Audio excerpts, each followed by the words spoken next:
Hello guys, welcome to Irage academy. So ఈరోజు వీడియోలో module test 4 అంటే రీజనింగ్ అనేది second test. So module test 4లో కొన్ని టాపిక్స్ అయితే ఇవ్వడం జరిగింది. సో ఈ వీడియోలో the very important topics sitting arrangement and puzzles నుంచి ఈ వీడియోలో మనకి క్వశ్చన్స్ ఏ విధంగా ఉన్నాయి, వాటి ఆన్సర్స్ ఏ విధంగా చేయాలో చూద్దాం. సో సిట్టింగ్ అరేంజ్మెంట్ పజిల్స్, ఓకేనా.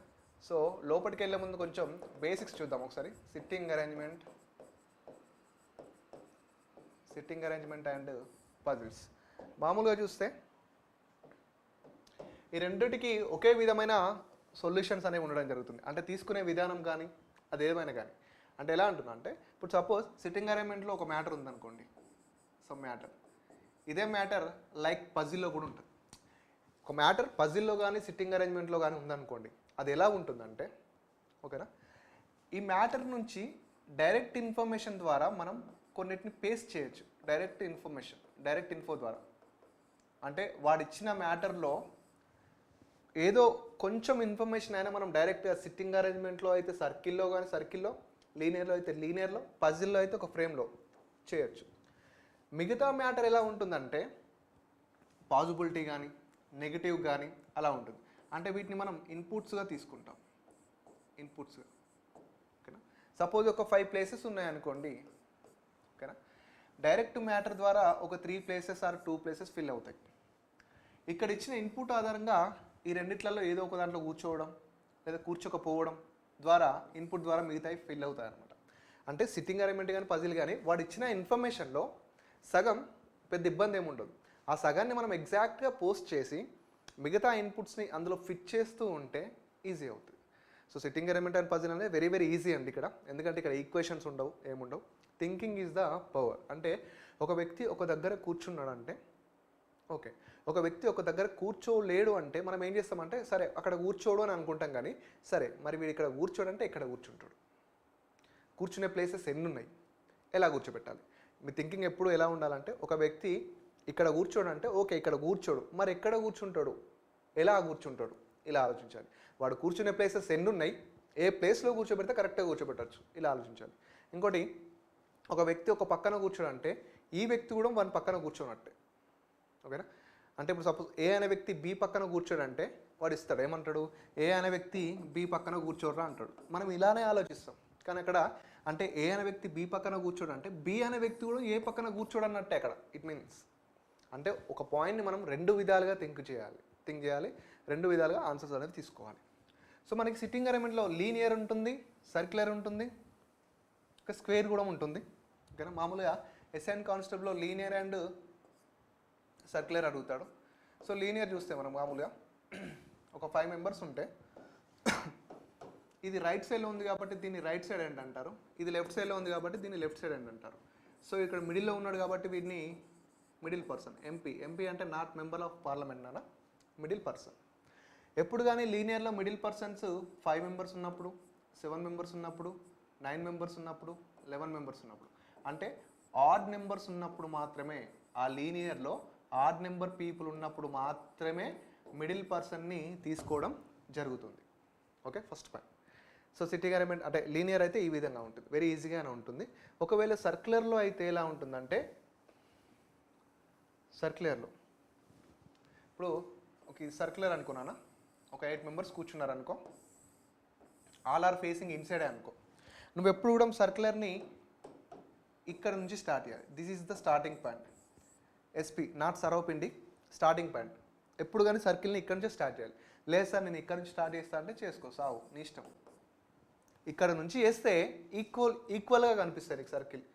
ఇక్కడ నుంచి వేస్తే నువ్వు తిరుగుతావు, సర్కిల్ తిరగదు, ఓకేనా. అంటే నీ each and every point sitting arrangement puzzle చేసేటప్పుడు ఈచ్ అండ్ ఎవ్రీ పాయింట్ క్లియర్గా ఉండాలి. అంటే నీ నోట్స్ క్లియర్గా ఉండాలి, నువ్వు రాసే రాత క్లియర్గా ఉండాలి, నువ్వు స్టార్ట్ చేసే విధానం కూడా చాలా క్లియర్గా ఉండాలి. సిట్టింగ్ అరేంజ్మెంట్ చేయాలి, సిట్టింగ్ అరేంజ్మెంట్ కానీ పజిల్ కానీ. ఇక్కడ ఒక 8 మెంబర్స్ ఉన్నప్పుడు ఇంపార్టెంట్ థింగ్స్ ఏంటంటే, ఒక 8 మెంబర్స్ ఉన్నప్పుడు బాగా గుర్తుపెట్టుకున్నానా, ఒక 8 మెంబర్స్ ఉన్నప్పుడు ఇప్పుడు A is 4th to the left of B అన్నాడు అనుకోండి, ఓకేనా. లేదా A is 4th to the right of B అన్నాడు అనుకోండి.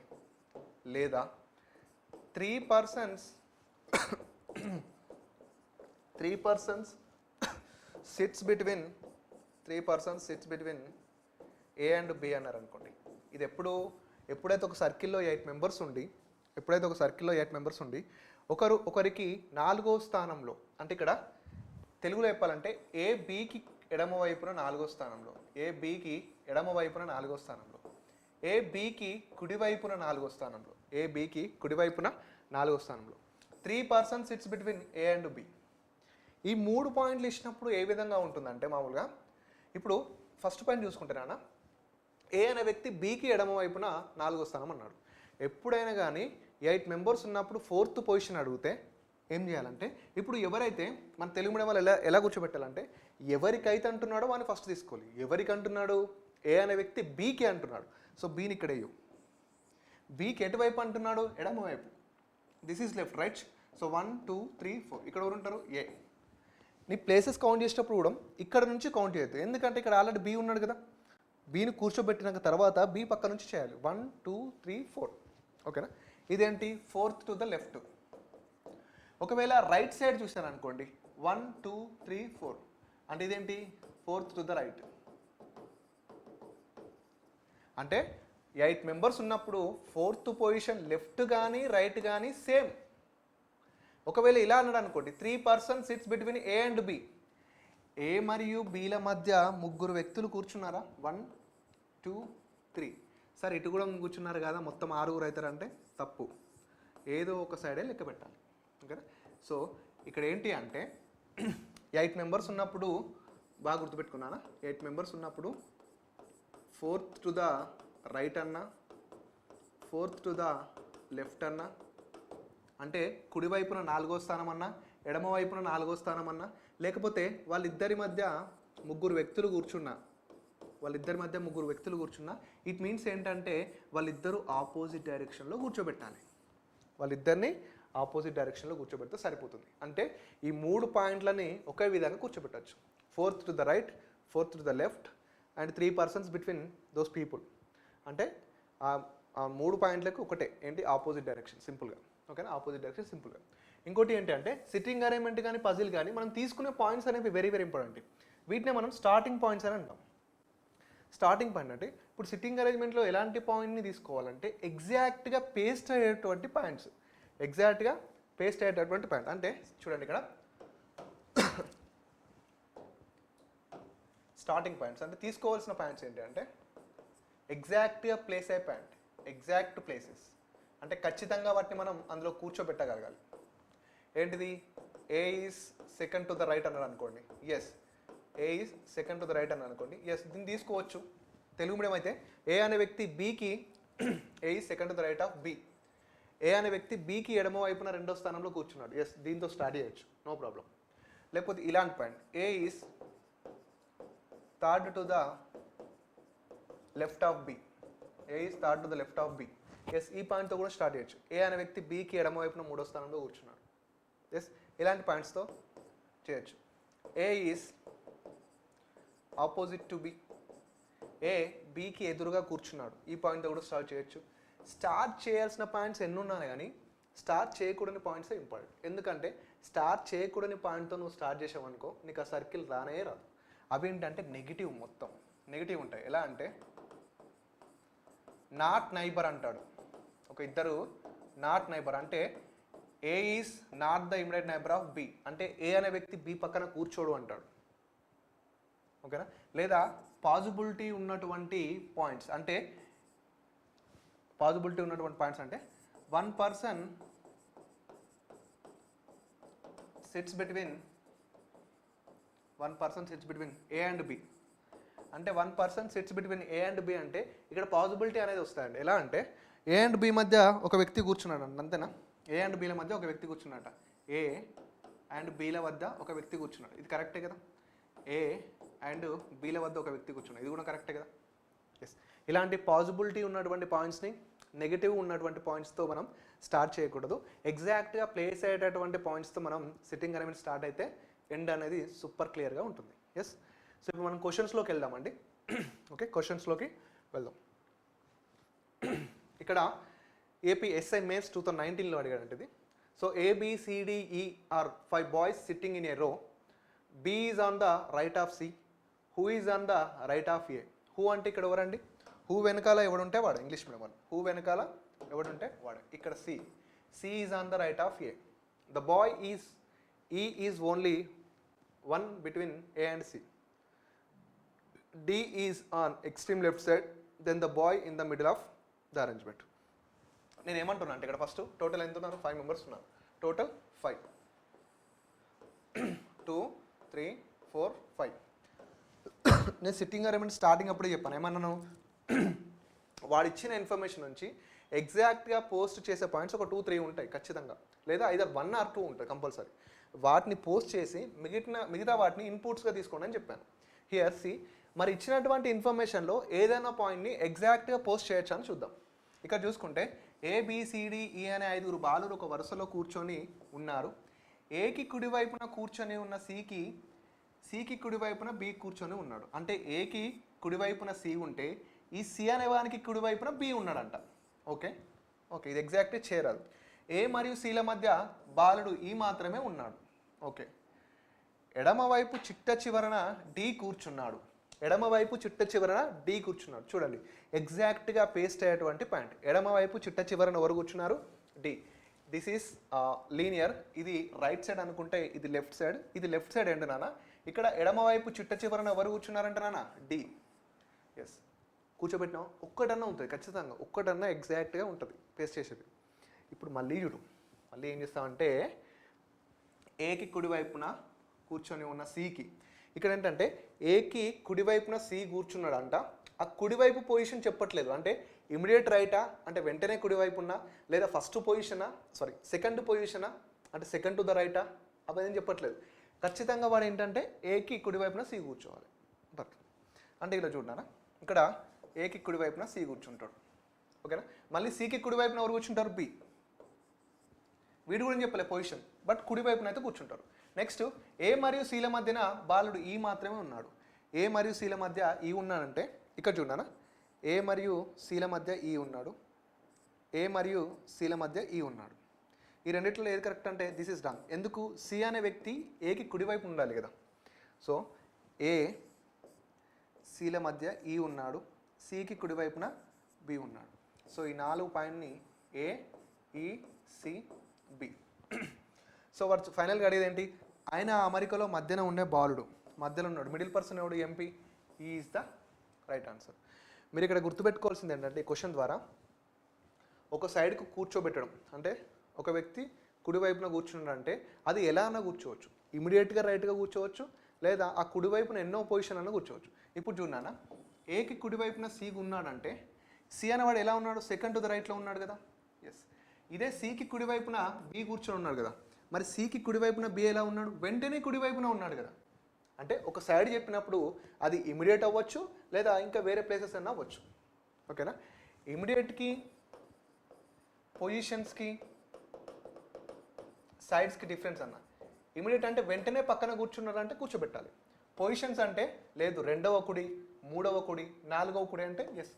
బట్ సైడ్స్ అంటే ఎడమ వైపున కూర్చున్నాడు, నేను మీకు ఎడమ వైపున కూర్చున్నా అంటే నేను ఎక్కడైనా కూర్చోవచ్చు.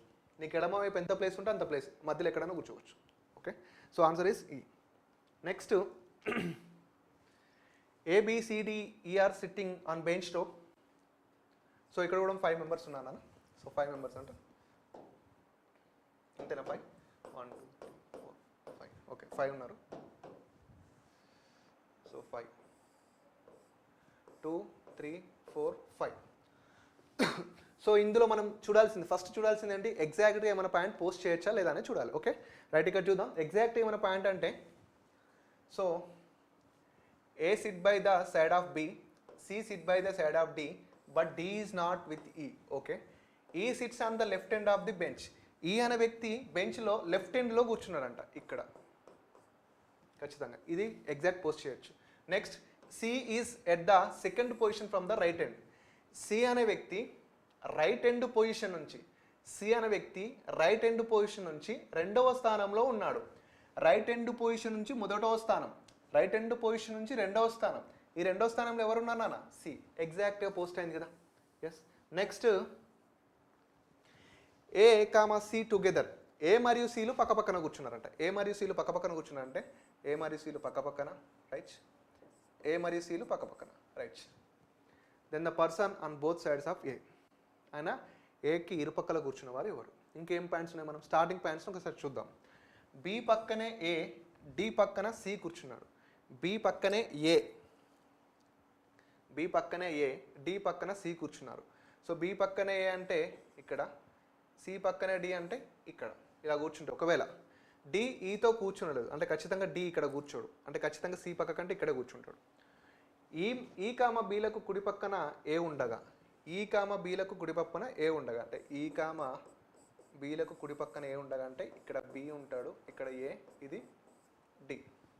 ఇప్పుడు ఏకి ఇరువైపులు ఉన్న వ్యక్తులు, ఏకి ఇరువైపులు ఎవరు ఉన్నారు? BC. B and C will be the right answer. Okay, next. PQRST 5 persons sitting a round table facing the center. ఇక్కడ సర్క్యులర్ ఇచ్చారు నాన్న. సో ఎంత? 5 members. 1 2 3 4 5. These are all people facing the centre. వీళ్ళందరూ వృత్తం వైపుకి చూస్తున్నారు. ఓకే, ఏమంటున్నాడు? ఎగ్జాక్ట్గా పోస్ట్ అయ్యే పాయింట్స్ తీసుకోవాలి first. B sits between T and Q. ఇది తీసుకుంటావా? తీసుకోరాదు. ఎందుకంటే బి సిట్స్ బిట్వీన్ ఏ విధంగా ఉంటుందంటే నాన్న, P sits between T and Q, రైటే కదా? P sits between T and Q, ఇది కూడా రైటే కదా? ఈ రెండిట్లలో ఏదో ఒకటి అవ్వచ్చు, అంటే పాజిబిలిటీ వచ్చేటటువంటి ఛాన్స్ ఉంది కాబట్టి దీన్ని మనం తీసుకోకూడదు. Okay, next. S sits immediate left of R. S sits immediate left of R అంటే ఎస్ ఆర్కి తక్షణమే ఎడమ వైపున ఎవరున్నారు? ఎస్. ఆర్కి తక్షణ ఎడమ వైపున ఎవరున్నారా? ఎస్ ఉన్నారు. ఆర్కి తక్షణం ఎడమ వైపున ఎస్. ఎవరికన్నాడు? ఆర్కి. ఆర్కి తక్షణం ఎడమ వైపున అంటే వెంటనే ఇమిడియట్ లెఫ్ట్గా ఎవరున్నారు? ఎస్. ఇది ఎప్పుడు స్టార్టింగ్ పాయింట్ అని చెప్పాను. నెక్స్ట్. పి మరియు ఎస్ల మధ్య క్యూ ఉంటే, పి మరియు ఎస్ల మధ్య క్యూ అంటే ఎస్ ఇక్కడ ఉన్నాడు అన్న. ఒకవేళ పి ఇక్కడ ఉంటే పి మరియు ఎస్ల మధ్య క్యూ ఉంటాడా? ఉండడు, ఎందుకంటే ఆర్ ఉన్నాడు కాబట్టి. ఎస్ ఇక్కడ ఉన్నాడు, పి ఇక్కడ ఉంటే పి మరియు ఎస్ల మధ్య క్యూ ఉండడు. ఎస్ ఇక్కడ ఉన్నాడు, పి ఇక్కడ ఉంటే పి మరియు ఎస్ల మధ్య క్యూ పెట్టుకోవచ్చు కదా. ఇక్కడ పి ఉంటాడు కదా, మిగిలినవాడు టీ. మరి టీ మరియు క్యూల మధ్య పి కూర్చున్నాడు. Yes are no? టీ మరియు క్యూల మధ్య పి కూర్చున్నాడు. గుడ్. సో ఫైనల్గా ఏమడుతున్నా అంటే టీకి తక్షణమే ఎడమవైపు నుండి కూర్చున్న వ్యక్తి. Then the person sitting immediate left of T. టీకి టీ ఫేసింగ్ ఇన్సైడ్, లెఫ్ట్ అంటే కిందికి వస్తుంది, అది ఇమిడియట్ లెఫ్ట్ అంటే కిందికే. ఎవరున్నారు ఇక్కడ? R. R will be the right answer for this question. Next. So read the following information and answer the related questions correctly. కింది సమాచారం జాగ్రత్తగా చదివి సంబంధిత ప్రశ్నలకు జవాబులు ఇవ్వండి. ఓకే, ఇక్కడ 8% అండి. 8%.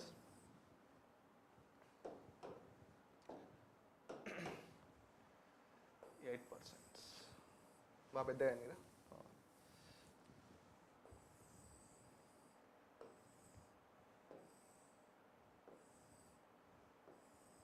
ఓకేనా? 8%. సో ఇక్కడ మనకి 1 2 3 పాయింట్స్ ఇచ్చాడు అన్న. ఇక్కడ ఏ పాయింట్ని తీసుకోవాలో చూద్దాం. అందరూ వృత్తం వైపుకే చూస్తున్నారు, no problem. H is at the immediate left of A but is not neighbour of D or E. So ఇక్కడ ఫస్ట్ పాయింట్లో నెగిటివ్ ఉంది కాబట్టి నాట్ నైబర్ అంటున్నాడు కాబట్టి కొంచెం అవాయిడ్ చేద్దాం. F is at the immediate right of B and G is neighbour of E. F is at the immediate right of B. బీకి వెంటనే పక్కన కుడివైపున ఎఫ్ ఉన్నారు. ఎవరికి? బీకి. బీకి వెంటనే కుడివైపున ఎవరున్నారన్న? బీకి వెంటనే కుడివైపున ఎఫ్ ఉన్నారు. బీకి వెంటనే కుడివైపున ఎఫ్ ఉన్నారు. And G is the neighbour of E. ఇక్కడ ఈ ఎవరు లేరు కాబట్టి ఈ పాయింట్ని మనం గుర్తుపెట్టుకోండి. సో మనం ఈ పాయింట్ లీవ్ చేసాం కాబట్టి గుర్తుపెట్టుకోండి. Next. C is in between E and F. C is in between E and F. E మరియు ఎఫ్ల మధ్యలో సి ఉన్నాడు. ఎఫ్ ఈ పెడితే మధ్యలో సి ఉంటాడా? ఉండడు. ఎఫ్ ఈ పెడితే మధ్యలో సి ఉంటాడు కదా. ఎస్. ఎఫ్ మరియు ఈల మధ్య సి ఉన్నాడు. నెక్స్ట్ ఏమంటున్నాం? మనం వదిలిపెట్టిన పాయింట్ 2 ఉన్నాయి. G is the neighbour of E. ఈకు జీ పొరుగువాడు. ఇప్పుడు ఈ పక్కన జీ ఉండాలి. ఇక్కడ ఆల్రెడీ సి ఉన్నాడు కదా, సో జీ ఖచ్చితంగా ఇక్కడ ఉంటాడు. ఓకేనా? ఇంకా పోతే ఏమున్నాయి? Last point. H is at the immediate left of A. H అనే వ్యక్తి ఏకి వెంటనే ఎడమ వైపున కూర్చున్నాడు. ఓకేనా? ఇక్కడ చూడనా, ఇక్కడ ఏ ఎక్కడ కూర్చుంటాడో తెలియదు. ఓకేనా? ఒకవేళ ఏ కూర్చుంటే ఎలా కూర్చోవాలి? ఏ ఎక్కడైతే కూర్చుంటాడో వానికి ఎడమ వైపున వెంటనే ఎడమ వైపున హెచ్ కూర్చోవాలి.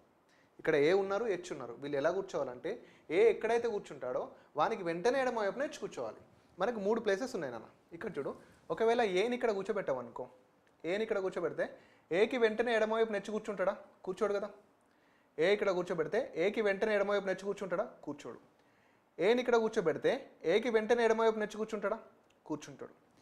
ఏ ఇక్కడ కూర్చోబెడితే ఏకి వెంటనే ఎడమవైపు నెచ్చి కూర్చుంటాడా? కూర్చుంటాడు. ఒకసారి ఇక్కడ చూడానా, ఏ ఇక్కడ కూర్చోబెట్టుకో, ఏకి వెంటనే ఎడమవైపు నెచ్, మిగిలినవాడు D, మిగిలినవాడు D.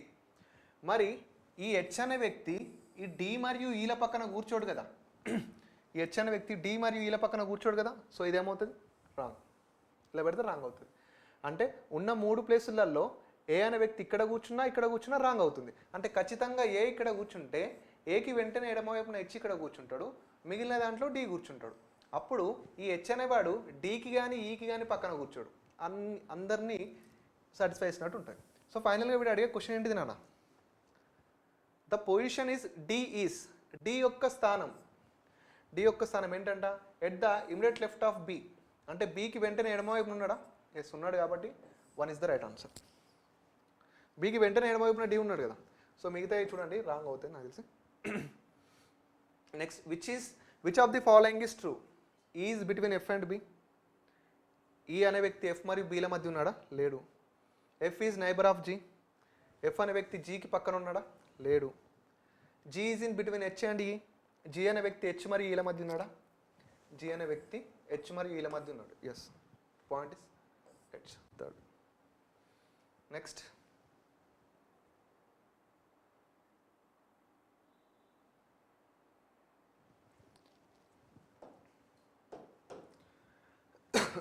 next, I, J, K, L, M, N, P and Q are the members of a group of husbands and wives. Okay, husbands and wives antarana. All are sitting around circular table and facing the center.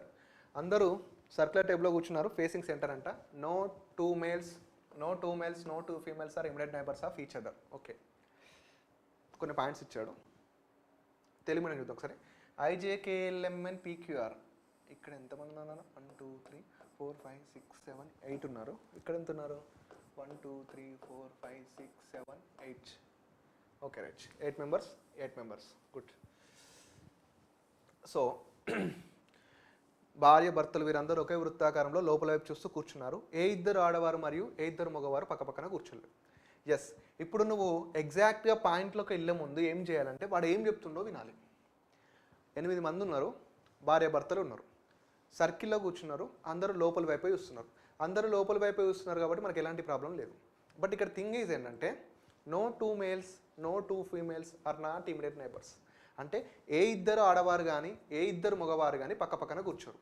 ఇప్పుడు నేను అబ్బాయిని, నా పక్కన అబ్బాయిలు కూర్చోవచ్చా? కూర్చోరాదు. అంటే నా పక్కన ఎవరు కూర్చుంటారు? ఖచ్చితంగా అమ్మాయి. ఇక్కడ కూడా అమ్మాయి కూర్చుంటారు. అంటే ఒక మేల్ పక్క పొంటి ఒక ఫీమేల్, ఒక ఫీమేల్ పక్క పొంటి ఒక మేల్, ఒక మేల్ పక్క పొంటి ఫీమేల్, ఆ విధంగా కూర్చుంటారు అన్నమాట. అంటే ఈ పాయింట్ అర్థం చేసుకున్నాను. ఏ ఇద్దరు ఆడవారు ఏ ఇద్దరు మగవారు పక్కన కూర్చోరంటే ఒక మేల్ తర్వాత ఫీమేల్ కూర్చుంటారు, ఫీమేల్ తర్వాత మేల్ కూర్చుంటారు. సో చూద్దాం ఇది. ఇక్కడ మనం కపుల్స్ని కూడా కనుక్కోవడం వెరీ వెరీ ఇంపార్టెంట్. సో ఇక్కడ ఏంటి నాన్న? 8 మెంబర్స్ అందరూ భార్య భర్తలు. 8 మెంబర్స్ అందరూ భార్య భర్తలు.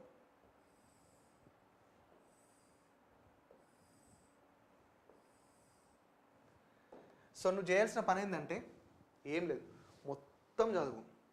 ఏమైనా ఎగ్జాక్ట్గా పాయింట్స్ ఏమన్నా ఇందులో ఫిల్ అవుతాయో చూడు, ఫిల్ కాకపోతే పక్కకు రాసుకో, తర్వాత మాట్లాడుకుందాం. ఫస్ట్ మొత్తం చదువుదాం. ఐఎంకి ఎడమ వైపున 3వ స్థానంలో కూర్చున్నాడు మరియు క్యూ యొక్క భార్య. ఇంగ్లీష్ మీడియంలో చూస్తే I SIT start to the left of M and she is wife of Q. ఓకేనా? ఇప్పుడు ఐ అనే వ్యక్తి ఎంకి ఎడమ వైపున 3వ స్థానంలో కూర్చున్నారు మరియు ఈమె ఎవరి యొక్క భార్య? క్యూ యొక్క భార్య.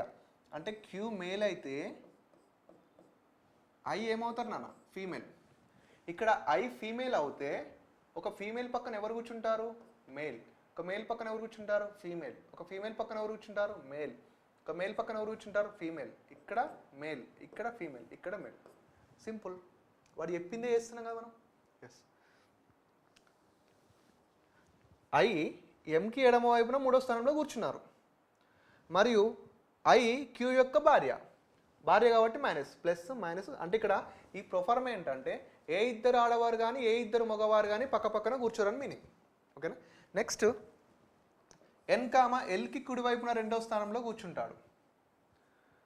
ఎల్ కామ ఎంకి వెంటనే ఏ పక్కన కూర్చోడు. ఓకేనా. ఇదేంటంటే N seats second to the right of L who is not the immediate neighbour of M. Who అంటే ఇక్కడ ఎవరు? ఎల్. ఇప్పుడు ఏందంటున్నాడు ఎన్ ఎల్కి కుడివైపున రెండో స్థానంలో కూర్చుంటారు. ఎల్ ఇలా ఉంటే కుడివైపున రెండో స్థానంలో కూర్చుంటాడు. బట్ ఈ ఎల్ అనేటోడు ఎవరు పక్కన కూర్చోడంట? మరి ఎం పక్కన కూర్చోడు. అంటే ఇక్కడ ఎల్ కూర్చోడు, ఇక్కడ ఎల్ కూర్చోడు. ఎల్ కూర్చునే ప్లేసెస్ చాలా ఉన్నాయి. ఎల్ ఎక్కడైతే కూర్చుంటాడో వానికి కుడివైపున రెండో స్థానంలో ఎన్ కూర్చోవాలి. Okay, good. నెక్స్ట్ క్యూ మరియు కేలు పక్కపక్కనే కూర్చుంటారు.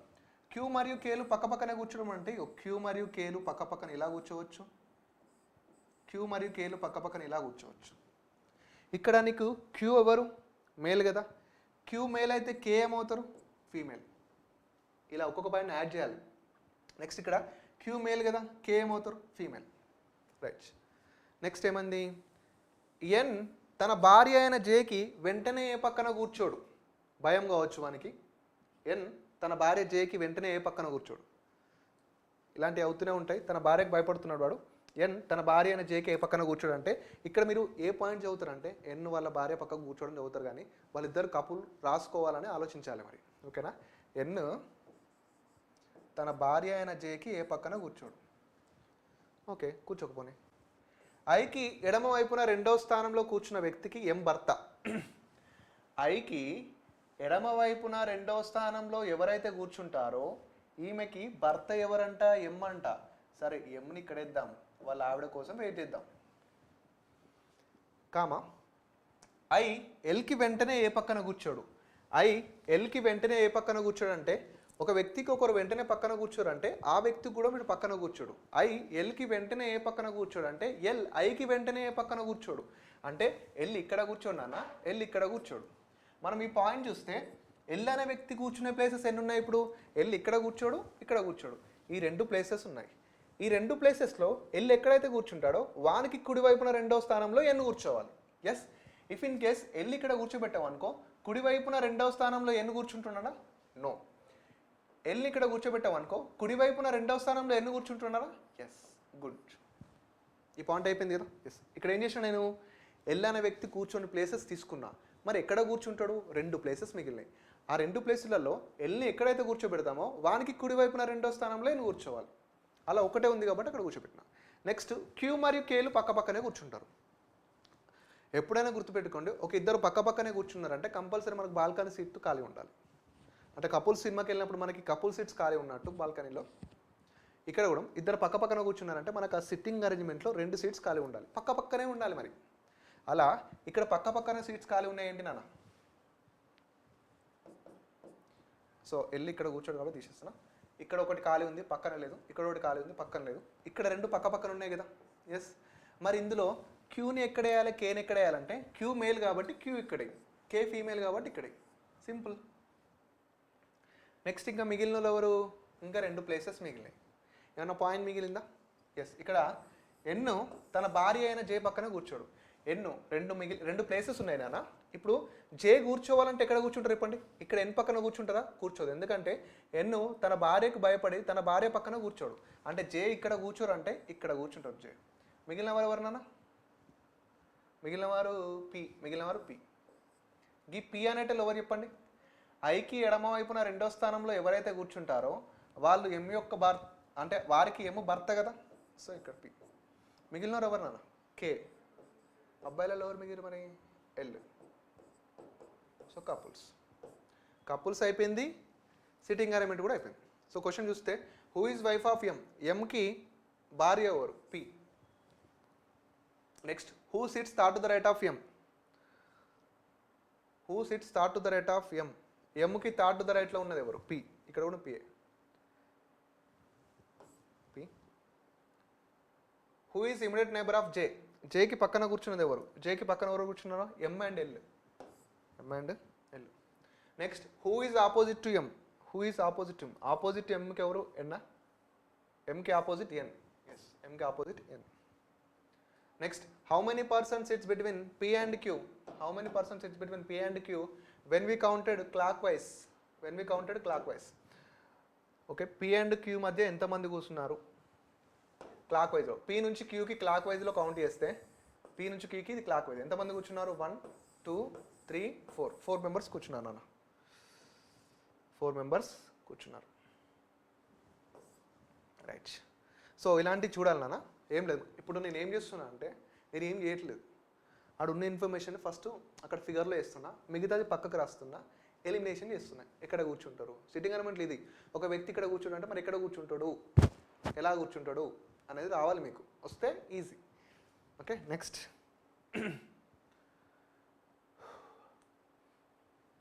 So direction, read the following information, answer the following question given below. ఈ కింది సమాచారాన్ని సంబంధిత ప్రశ్నలకు జవాబులు ఇవ్వండి. Okay, this is a survey conducted 100 students with regarding to their sports activity will following information. Every students who participated in the survey plays at least one of the three games. Football cricket and volleyball అంట. Okay, 3 ఆటలు ఉన్నాయి, ఇంతమంది ఆడతారు.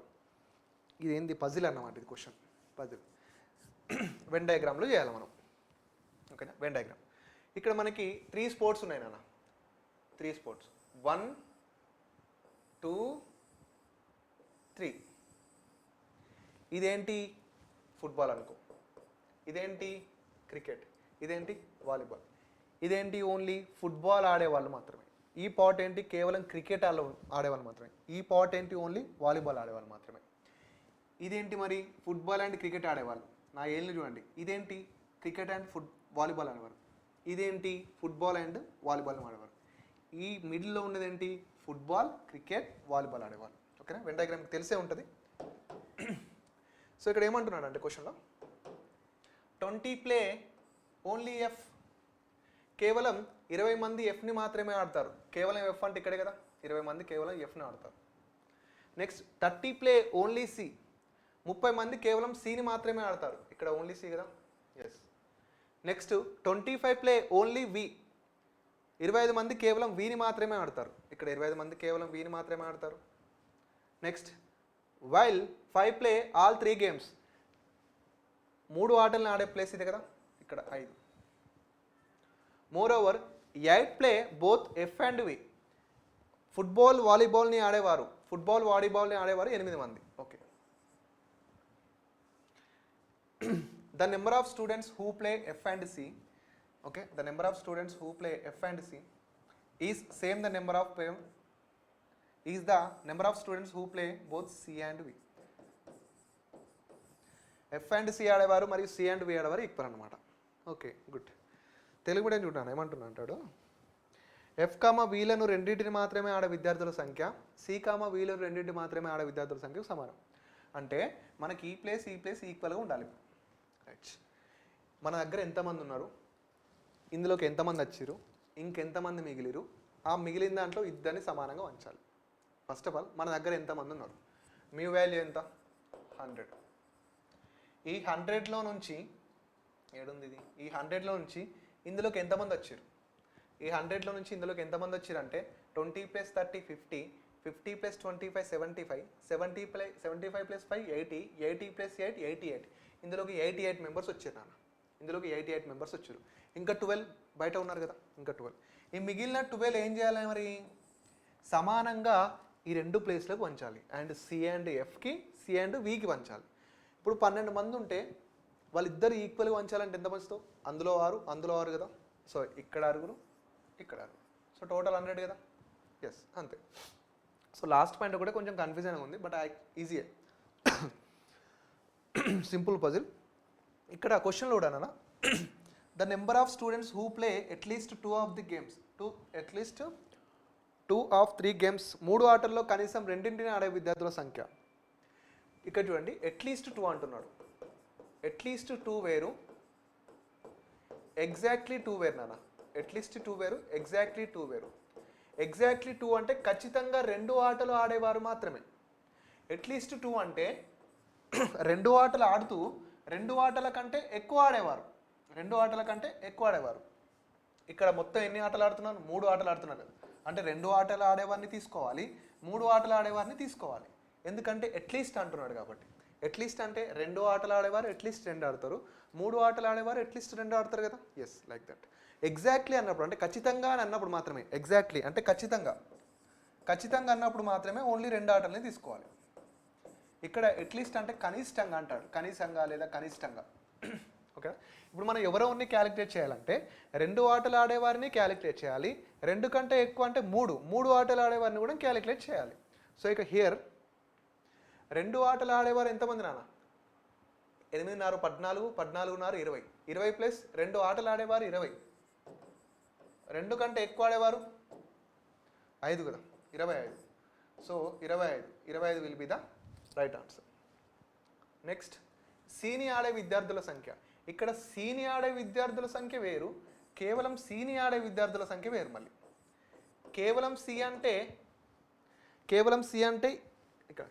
అంటే ఈ part లేదు, C అంటే C సర్కిల్లో ఉన్న మొత్తం మంది ఎంత, సి సర్కిల్లో ఉన్న మొత్తం నెంబర్స్. 30 plus 6 36, 36 plus 5 41, 41 plus 6 47. కరెక్టేనా? 47 will be the right answer. అంతే కదా నాన్న? 12 17 47. నెక్స్ట్, మొత్తం మీద ఎంతమంది విద్యార్థులు వీని ఆడుతున్నారు అంటే వీని ఆడుతున్నారంటే వి సర్కిల్లో మొత్తం వీని ఎంతమంది ఆడుతున్నారు? Volleyball 25, 30, 38, 44. Next, the number of students who play F and C but not V. The number of players who play F and C but not V అంట. ఎఫ్ అండ్ సిలను ఆడుతూ వీని ఆడని వారు, ఎఫ్ అండ్ సిలను ఆడుతూ వీని ఆడని వారు. చూడండి, వీని ఆడని వారు అంటే వి సర్కిల్ని తీసేయి. వీని ఆడని వారు అంటే వి సర్కిల్ తీసేస్తే వి సర్కిల్లో ఉండకుండా ఎఫ్ అండ్ సిని ఆడేవారు 6 పర్సన్స్. 6 అనేటోడు వీకి దాకడు చూడండి. ఓకేనా? సో ఇక్కడ ఆన్సర్ ఏంటి నాన్న? 6.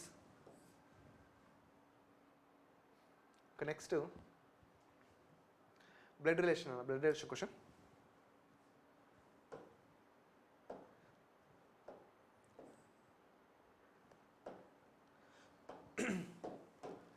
So last time blood relation చెప్పినప్పుడు తెలుగు మీడియంలో చెప్పట్లేదు సార్ అని చెప్పారు. తెలుగు మీడియంలో చెప్తాను అన్న, నాకు నో ప్రాబ్లం. ఆ మూమెంట్లో ఆ ఫ్లోలో అట్లా వెళ్ళిపోయిందేమో, సారీ. బట్ కంపల్సరీ ఇక్కడ నుంచి తెలుగు అండ్ ఇంగ్లీష్ మీడియంలో కలిపి చెప్తాను. Okay, so ABCDEF are members in a family. Among them there is a engineer. ఒక ఫ్యామిలీ, 6 ఫ్యామిలీ ఉన్నారంట. అందులో ఒక ఇంజనీర్, ఒక లాయర్, ఒక టీచర్, ఒక హౌస్ వైఫ్, 2 స్టూడెంట్లు ఉన్నారు. Okay, there are 2 married couples in the family. 2 పెళ్ళైన జంటలు ఉన్నాయి. ఈ పెళ్ళైన జంటలు ఉన్నప్పుడు మనం ఏం చేయాలంటే, అయితే ఇన్ఫర్మేషన్ ద్వారా వాళ్ళు కలిస్తే ఓకే, కలవకపోతే మనమే కలపాలి. ఎవరిని పడితే వాళ్ళని కలపదు, మళ్ళీ ఖచ్చితంగా పాజిబుల్ ఉండేటటువంటి దంపతులనే కలపాలి. ఓకే, నెక్స్ట్ ఇదంతే కదా. 6 ఉన్నారమ్మా, ఒక ఇంజనీరు, ఒక లాయరు, ఒక టీచరు, ఒక గృహిణి, 2 పోరగాళ్ళు విద్యార్థులు, 2 దంపతులు ఉన్నారంట. సరే చూద్దాం. ఇక్కడ చూడండి, B who is an engineer is the father of E. ఈకి తండ్రి అయిన బి ఒక ఇంజనీర్. ఈకి తండ్రి అయిన బి ఒక ఇంజనీర్ అంటే ఈ నాన్న, ఈకి తండ్రి బి అంటే ప్లస్ బి ప్లస్ ఈయన ఏంటి దట్ అయింది మరి? ఇంజనీర్. ఓకే, ఇప్పుడు ఈకి తండ్రి అని పెట్టి అంటే ఈ కొడుకు అన్నట్టు మనకి. Next, F is the grand father of C, he is a lawyer. F is the grand father of C, he is a lawyer. సికి తాతగారు ఎఫ్ ఒక లాయర్. ఇప్పుడు సి ఇక్కడ ఇవ్వలేరు కదా, పక్కకి. సికి తాతగారు అంటే లాయర్. సికి తాతగారు అంటే ఇక్కడ ఒక జనరేషన్ ఆపాలి, పైకి తీసుకోవాలి. సికి తాతగారు ఎఫ్, ఈయన ఏంటిదట మరి? లాయర్. సార్ ఎందుకు సార్ ఇక్కడ ఎందుకు ఆపిరంటే, ఇప్పుడు మీ తాత మీ అమ్మమ్మ అంటే నేనున్నా అనుకోండి, నా మీది జనరేషన్ మా అమ్మ మా నాన్న, దాని తర్వాత మా నాన్నమ్మ కానీ ఇంకోరు మా అమ్మమ్మ కానీ ఉంటారు. అంటే ఒక జనరేషన్ ఆపాలి, అందుకే ఆపుతున్నాం. ఇప్పుడు F is the grandfather of C and he is a liar. Okay, next, D is housewife and she is grandmother of E. D is housewife, she is grandmother of E. D గృహిణి, ఆమె మరియు ఈ యొక్క నానమ్మ లేదా అమ్మమ్మ. ఈ యొక్క నానమ్మ లేదా అమ్మమ్మ ఎవరు? D అనా? Yes, D. D గృహిణి నాన్న.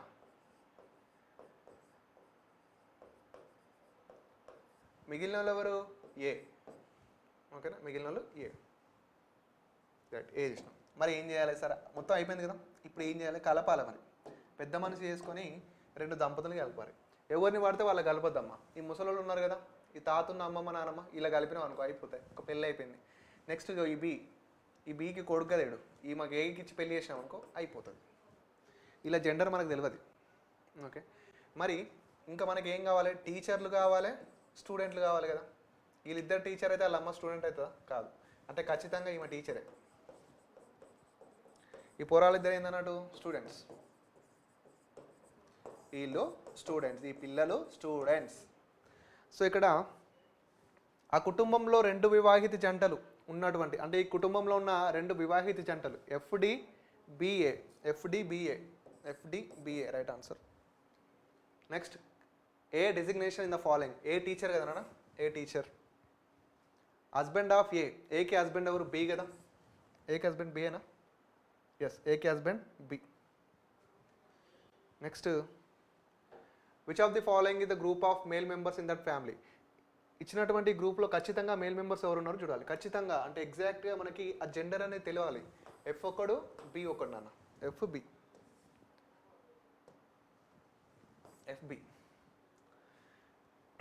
ఓకే, నెక్స్ట్ నాన్న, నెక్స్ట్ ఇది పజిల్ మళ్ళీ. ఓకే,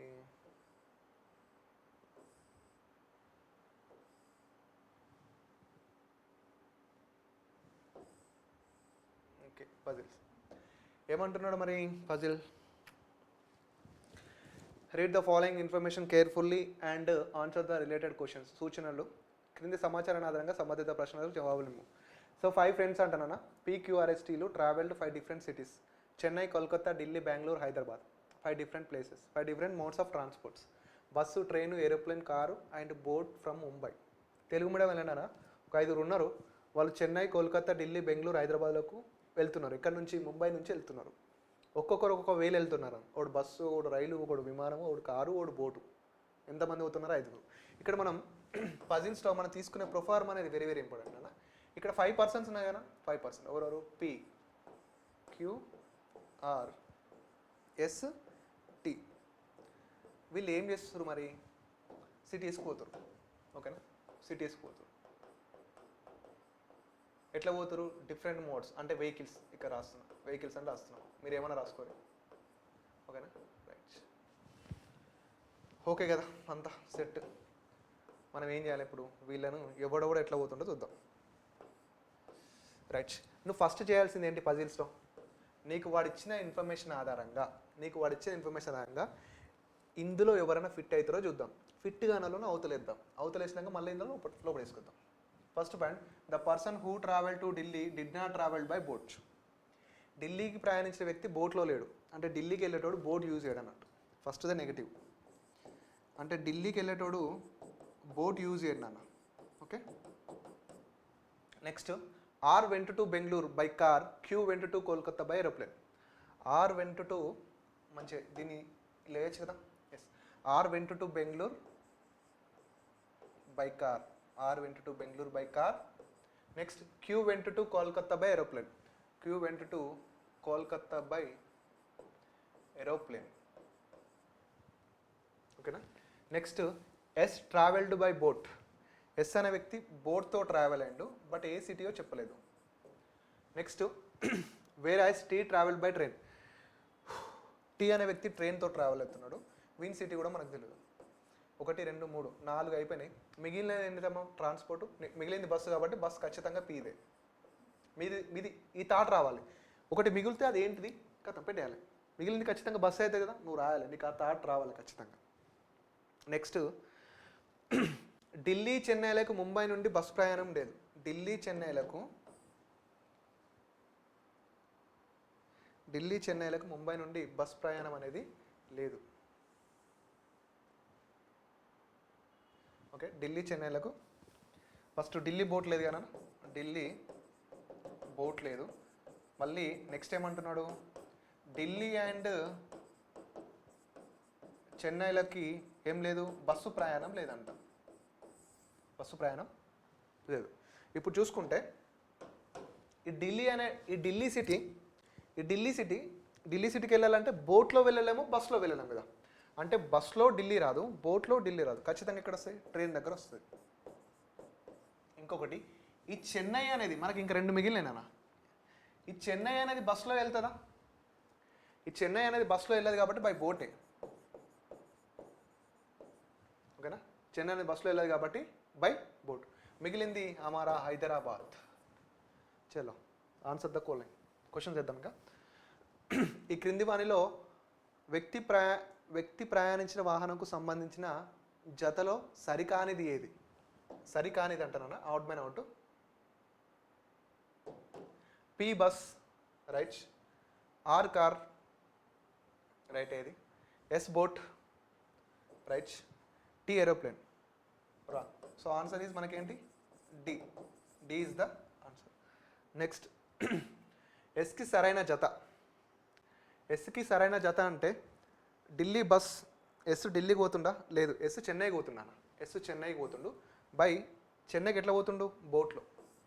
చెన్నైకి బస్ లేదు, డైరెక్ట్ ఆన్సర్ పెట్టవచ్చు boat. Next which of the following is not correct pair city and vehicle travelled.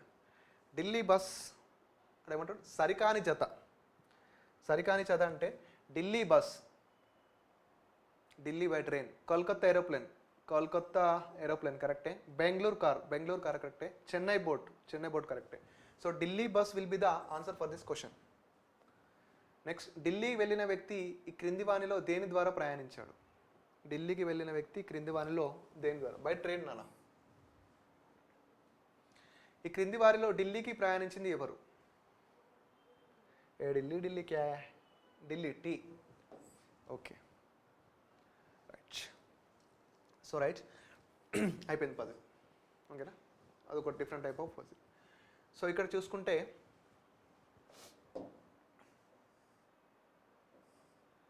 read the following questions.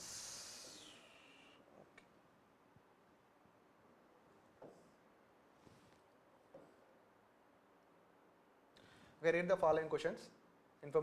Read the following information carefully and answer the related questions. అంటున్నాడు. Okay, కేర్ఫుల్గా చదవండి, చాలా జాగ్రత్తగా చదవాలన్నా. In a group of 5% A B C D E అనే 5 వ్యక్తులు ఒక సముదాయంలో ఉన్నారంట. B and C are bright in mathematics and geography. B మరియు సిలు గణిత శాస్త్రం, భూగోళ శాస్త్రంలో చురుకైన వారు. మొత్తం వీళ్ళందరూ చురుకైన వారేనంట. ఓకేనా, ఒక్కొక్కరు ఒక్కొక్క దానిలో చురుకైన వారు. బ్రైట్స్, వెరీ బ్రైట్. ఇక్కడ ఏం చేయాలి మరి? ఎవరు ఎందులో చురుకైన వారు కదా? ఎవరు చురుకైన వారు ఇందులో? ఏబిసిడిఈ కదా. ఏ బి సి డి ఈ వీళ్ళు 5 కదా నాన్న. వీళ్ళు 5 ఏ సబ్జెక్టులలో చురుకైన వారో చూద్దాం. మొత్తం టోటల్ సబ్జెక్ట్ ఏముంది నాన్న? Mathematics, maths. నెక్స్ట్ ఏముంది? జియోగ్రఫీ. Okay, geo. నెక్స్ట్ ఏముంది నాన్న? Mathematics, geography, mathematics, history. Next polity. Next ఏముంది? Botany. Next botany. So 5 persons 5 subjects. Okay, 5 persons 5 subjects. ఒక్కొక్కరు ఒక్కొక్క దాంట్లో చురుకైన వారు, bright persons like you, not me. Okay right నానా. ఏం లేదు, వారు ఎవడెవరు ఎలా చురుకైన వాడో మనకి టిక్కు కొడితే అయిపోతుంది అంతే. బి మరియు సిలు bright in mathematics and geography. B మరియు సిలు bright in mathematics, geography. B మరియు సిలు mathematics and geography. Next A and C are bright in mathematics and history. A and C are mathematics and history. Already సిలో కొట్టినాం కదా. Next B and D are bright in politics and geography. B polity and geography. Next ఎవరు? D ఓకేనా, D polity and geography. Next D and E are bright in politics అది రాజనీతి శాస్త్రం.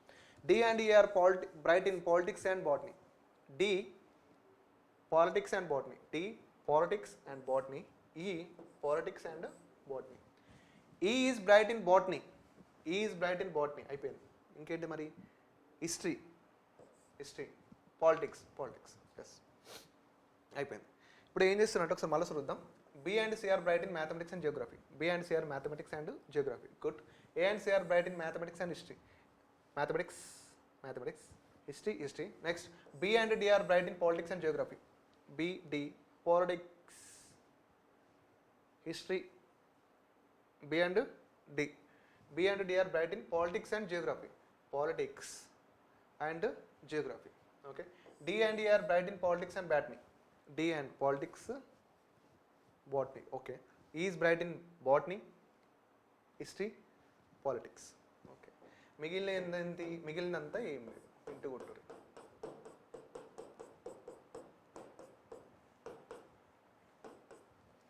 Question చూడనా. Who is bright in politics and mathematics and geography. రాజనీతి శాస్త్రం, గణిత శాస్త్రం, భౌగోళిక శాస్త్రంలో చురుకైన వారు. ఆ మూడిట్లలో చురుకైన వారు అంటే ఎవరెవరు? Mathematics and polity, geography. Mathematics పాలిటీలో ఉన్నాడా? లేడు. Mathematics, geography, polity. బి ఉన్నాడు. మ్యాథమెటిక్స్, జియోగ్రఫీ, పాలిటీలో లేడు. ఓకే. బి ఒక్కడే చురుకైన వాడు అందులో మూడిట్లలో. నెక్స్ట్ భౌగోళిక శాస్త్రంలో కాకుండా అంటే జియోగ్రఫీలో కాకుండా గణిత శాస్త్రం మరియు చరిత్రలో అంటే మ్యాథ్స్ అండ్ హిస్టరీలో. హిస్టరీ, జియోగ్రఫీ కాకుండా మ్యాథ్స్, హిస్టరీ లేడు. మ్యాథ్స్, హిస్టరీ మరి జియోగ్రఫీ అవుతుంది కదా. ఆడు ఎలా ఉండాలంటే మ్యాథ్స్లో చురుకైన వాడు కావాలి, హిస్టరీలో చురుకైన వాడు కావాలి, జియోగ్రఫీలో చురుకైన వాడు కాకూడదు. అలా ఉంటే ఎవరున్నారు? ఏ ఒక్కడే ఉన్నాడు కాబట్టి A will be the right answer. ఇంకెవరైనా ఉన్నారు మరి? ఎవరు లేరు. ఓకే. నెక్స్ట్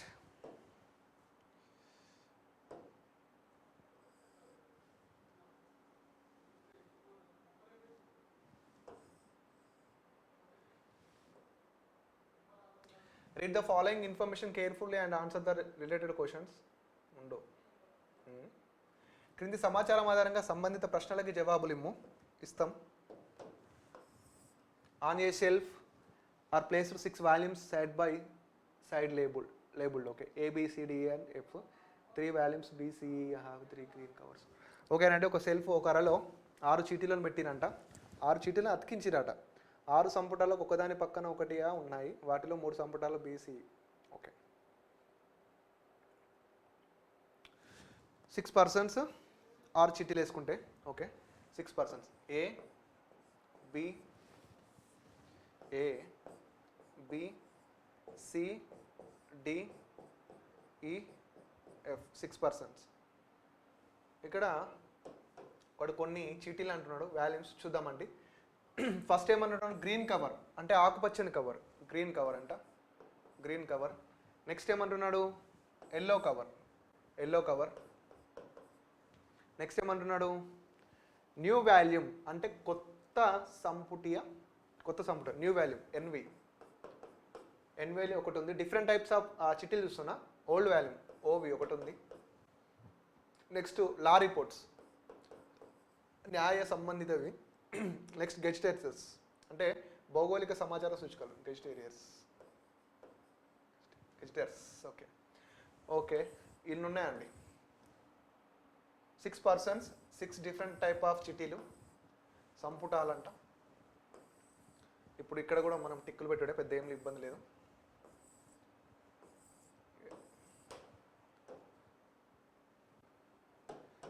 సో ఇక్కడ బి ఒక్కొక్కరిని ఇంట్రెస్ట్ అవుదాం. BCEలకు ఆకుపచ్చని కవర్లు, మిగిలిన సంపుటాలకు పసుపు పచ్చని కవర్లు ఉన్నాయి.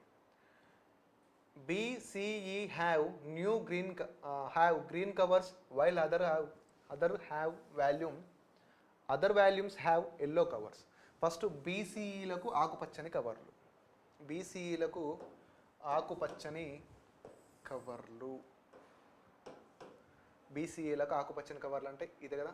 BCEలకు ఆకుపచ్చని కవర్లు, మిగిలిన వారికి పసుపు పచ్చని కవర్లు. మిగిలిన వారు ఎవరు?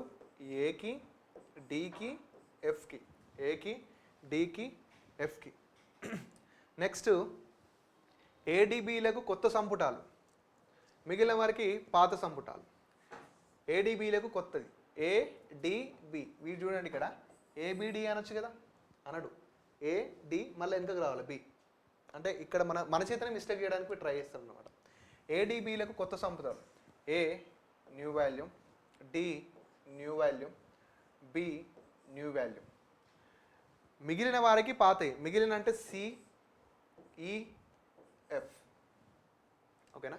నెక్స్ట్ ఏసీబీ, ఏసీబీలకు న్యాయవేదికలు, A C B are law reports while the rest are gazetteers. ఏసీబీలు న్యాయ నివేదికలు, మిగిలినవి భౌగోళిక సమాచార సూచికలు. ఏసీబీలు న్యాయ నివేదిక. చూడండి ఇక్కడ ఏసీబీలు అన్నాడు, మళ్ళీ ఇదేదో యాంటీ కరప్షన్ బ్యూరో అన్నట్టు ఫీలింగ్.